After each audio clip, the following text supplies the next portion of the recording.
सबसे पहले मैं ये बताऊं कि सन 2000 से भारत और रशिया के बीच में एनुअल समिट्स होता है और ये विजिट जो हो रहा है बहुत इम्पोर्टेंट है।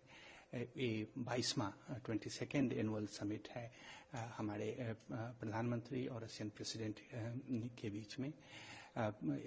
लास्ट समिट जो हुआ था 2021 में जब प्रेसिडेंट पुतिन इंडिया गए थे, तो इस 3 साल के गैप के बाद ये जो समिट हो रहा है ये बहुत ही इम्पोर्टेंट है और हमारे बीच में बहुत ही घनिष्ठ रिश्ता है। Trade, defence, atomic energy cooperation, people to people ties, science and technology, connectivity and transport, बहुत सारी ऐसी इशूज हैं जिस पे बहुत डेवलपमेंट हुई हैं पिछले 2 सालों में और इन सारी चीज़ों पे बातचीत होगी।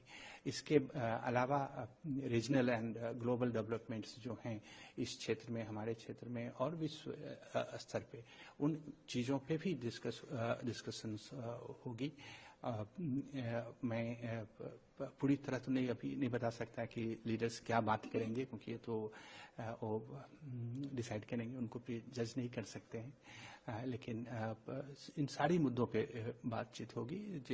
यूक्रेन में जो सिचुएशन है उसके बारे में भी संभावना है बात होने की। सर, अगर हम डिफेंस, कनेक्टिविटी, इन सब की क्षेत्र की बात करें तो रशिया और भारत का जो रिलेशनशिप है वो आप कैसे देखते हैं, और जब प्रधानमंत्री यहाँ पे आएंगे तो क्या कुछ डॉक्यूमेंट्स इन सेक्टर्स में हम मान सकते हैं कि कुछ साइनिंग होंगी? जी, इन सारे क्षेत्रों में भारत और रशिया के बीच में बहुत घनिष्ठ संबंध है और संबंध बढ़ रहे हैं। अब हम सिर्फ रशिया से डिफेंस आइटम्स खरीदते नहीं हैं, बल्कि को प्रोडक्शन भी कर रहे हैं। दोनों देश मिल के भारत में बहुत सारे डिफेंस आइटम्स का उत्पादन कर रहे हैं, तो उस क्षेत्र को और बढ़ाने की संभावना है, जिसके बारे में बातचीत करेंगे। दूसरी जो आपने बात कही वो भी उस पर भी बातचीत होगी और जो इन क्षेत्रों में डॉक्यूमेंट एग्री हुए हैं उन पे भी सिग्नेचर होने की संभावना है, जिसमें साइंस एंड टेक्नोलॉजी, ट्रेड